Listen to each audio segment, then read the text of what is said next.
86లో అధ్యక్ష మహిళలకు ఆస్తిలో సమాన హక్కు ఇచ్చాడు ఎన్టీ రామారావు గారు. అంతవరకు వారసత్వంగా మనం ఒక్కసారి చూస్తే ఆస్తిలో సమాన హక్కు లేదు. ఆడపిల్లలుంటే పెళ్లిళ్ళు చేసి పంపించేస్తున్నాం, ఆస్తిలో హక్కు లేని పరిస్థితి తీసుకొస్తున్నాం, సెక్యూరిటీ ఇవ్వలేని పరిస్థితికి వచ్చాం. అది తీసుకొచ్చిన తర్వాత దిశ డిమాండ్ చేసే పరిస్థితికి వచ్చారు ఆడబిడ్డలు. I'm proud to say that.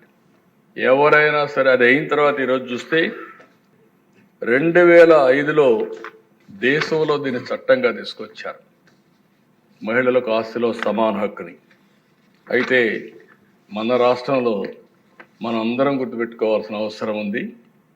తల్లికి చెల్లికి ఆస్తిలో వాటా ఇవ్వని వ్యక్తి నిన్నటి వరకు ఈ సభలో కూర్చొని ముఖ్యమంత్రిగా ఉన్నాడంటే ఏ విధంగా సభవో నాకైతే అర్థం కావడం లేదు.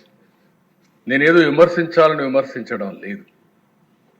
ఇచ్చిన వాటాల మీద కోర్టుకు పోయి అది కూడా ఇవ్వను అనే పరిస్థితి వచ్చారంటే ఇంకా ఆస్తిలో సమాన హక్కు మీద మాట్లాడడం కానీ మహిళల గురించి మాట్లాడే హక్కు అలాంటి వ్యక్తులకు ఉంటుందా అని అడుగుతున్నాను అధ్యక్ష. ఎందుకంటే అధ్యక్ష ఈరోజు మనందరం ఒకటి గుర్తుపెట్టుకోవాల్సిన అవసరం ఉంది. రాజకీయాల్లో ఉండే మనం ప్రజలకు జవాబుదారితనం, మనం ఆదర్శంగా ఉండాలి. మనం ఆదర్శంగా ఉండి ప్రజలకు కూడా ఆదర్శమైన విధానాలకు స్ఫూర్తినిచ్చే బాధ్యత మన పైన ఉంది. అలాంటి వ్యక్తులు తల్లికి కూడా నేను వాటాలు ఇవ్వలేదు, లేకుంటే నేను మార్చుకుంటున్నాను, ఇది నా వాటా అని చెప్పే పరిస్థితికి వచ్చారంటే చాలా బాధేస్తుంది. కనీసం సభ్యత ఆ విషయం కూడా మర్చిపోయి ఇలాంటి చేసే పరిస్థితికి వచ్చారు. అదే సమయంలో అధ్యక్ష తెలుగుదేశం పార్టీ మహిళల్లో విద్యను ప్రోత్సహించాలని ఈరోజు చేసింది కాదు. 1983లో దేశంలో మొట్టమొదటిసారిగా మహిళా విశ్వవిద్యాలయం ద్వారా ఆడబిడ్డల్లో చదువుకోవాలని స్ఫూర్తి ఇచ్చిన పార్టీ తెలుగుదేశం పార్టీ అని చెప్పి నేను మీకు తెలియజేస్తున్నాను. దాంతో ఆగలేదు దిశ. అక్కడి నుంచి మీరు ఒకసారి చూస్తే ప్రతి కిలోమీటర్కి నేను ముఖ్యమంత్రిగా ఉన్నప్పుడు ఒక ఎలిమెంటరీ స్కూల్ పెట్టాం, ప్రాథమిక పాఠశాల. 3 కిలోమీటర్లు ఒక అప్పర్ ప్రైమరీ స్కూల్ పెట్టాం. ప్రతి 5 కిలోమీటర్కి ఒక హై స్కూల్ పెట్టాం. మండలానికి ఒక జూనియర్ కాలేజీ పెట్టాం. ప్రతి డివిజన్కి ఒక కోఆప్ ఇంజనీరింగ్ కాలేజ్ పెట్టాం. జిల్లాకు మెడికల్ కాలేజ్, వందలాది కాలేజీలు తీసుకొచ్చాం. ఓసారి పబ్లిక్ పాలసీ అనేది చాలా పవర్ఫుల్ దిశ. ఈరోజు మనం మాట్లాడుకుంటున్నాం. ఈ సభ ద్వారా కొన్ని ఆలోచనలు వస్తాయి.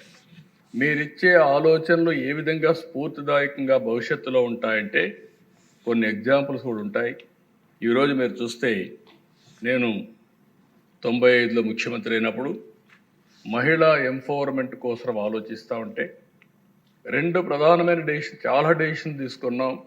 అందులో 2 ప్రధానమైన డెసిషన్స్, ఒకటి డాక్రా ఉమెన్ ద్వారా ఎంపవర్మెంట్ చేయాలనేది ఒక నిర్ణయం.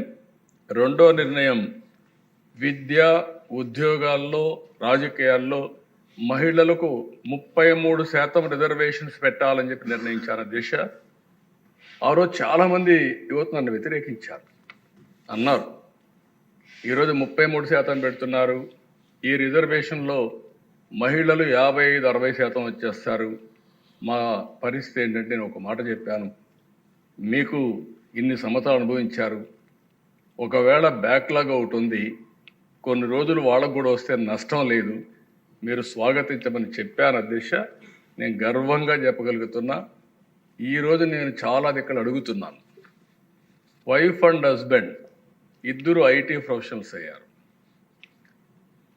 ఇది ఆ రోజు పెట్టిన నిర్ణయం వల్ల 33% రిజర్వేషన్ల వల్ల ఆడబిడ్డలు చదువుకోగలిగారు.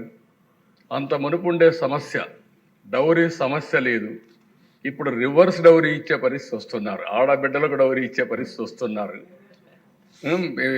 డబ్బులు ఇచ్చి కొనుక్కునే కన్యాశుల్కం నేను అనడం లేదు, ఆ పరిస్థితి వద్దు. అలాంటి ఒక రిఫార్మ్, ఒక పబ్లిక్ పాలసీ ఇంపాక్ట్ ఎంత వస్తుందో ఇది ఒక ఉదాహరణ మాత్రం అధ్యక్ష. ఇక్కడే సూర్యకుమార్ గారు ఉన్నారు అధ్యక్ష. మీకందరికీ ప్రత్యేక సాక్ష్యం. ఆవిడ మీరు చూస్తే 96లో గ్రూప్ 1 సర్వీస్లో సెలెక్ట్ అయింది. నేను 95లో రిజర్వేషన్ తెచ్చాను, మహిళలకు 33%. అందులో సెలెక్ట్ అయ్యి ఇప్పుడు ఉమెన్ అండ్ చైల్డ్ వెల్ఫేర్ సెక్రటరీగా పనిచేసే పరిస్థితి వచ్చిందంటే ఆ రోజు బెనిఫిషరీ, ఈరోజు పాలసీ నిర్ణయించే పరిస్థితికి వచ్చింది. అంటే ఒక పాలసీ ఎంత పగడ్బందీగా ఉంటుంది, సమాజంలో ఎంత ఇంపాక్ట్ వస్తుంది, అది చూసినప్పుడు నాకు ఆనందం కలిగింది. నేను మాట్లాడుతూ ఉంటే సార్ మీరు పెట్టిన పాలసీలో నేను కూడా బెనిఫిషరీ అని చెప్పి ఆవిడ హిస్టరీ చెప్పినప్పుడు నేను గర్వపడుతున్నానని చెప్పి కూడా నేను మీకు తెలియజేస్తున్నా. దీనికంటే మీకు ఏం కావాలో సాక్ష్యాలను అడుగుతున్నా.